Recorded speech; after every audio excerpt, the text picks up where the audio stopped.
the years following the Battle of 1812, the US government embarked on an ambitious program to better fortify and protect their territorial waters.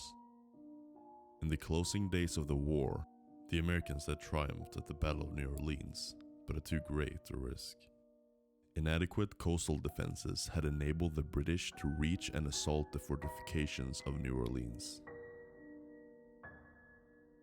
In order to prevent such a scenario ever occurring again, key locations on the surrounding lakes and waterways became sites of a defensive network of forts and batteries.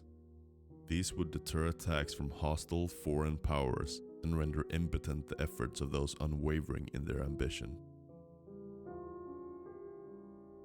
One such location now hosts Fort Carmick, named in honor of Daniel Carmick, an officer in the United States Marine Corps and a hero of the Battle of New Orleans.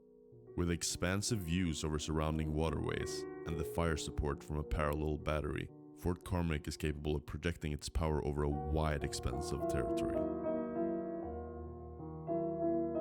The peace of mind enjoyed by those living in the shadow of Fort Carmick was shattered during the Civil War.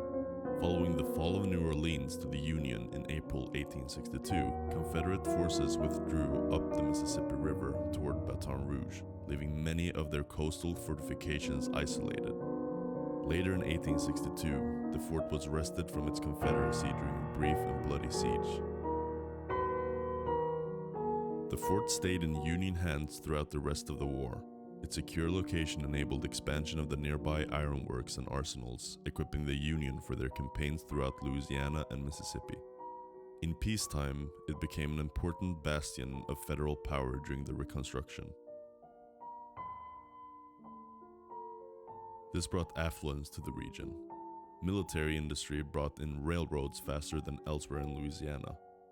This broadened horizons of trade for all manner of other local businesses, an effect that intensified when geographic changes caused the river to silt and shallow. The place would have dried up if not for the lifeline of the railway. But the fort, and consequently the railroad, had brought in more than wealth.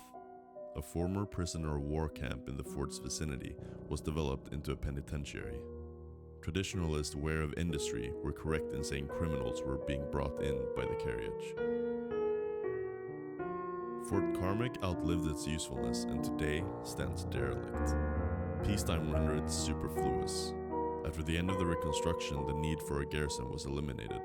Geographic changes in the river had undermined the usefulness of its position. Subsequently, numerous hurricanes battered it, causing irreparable structural damage.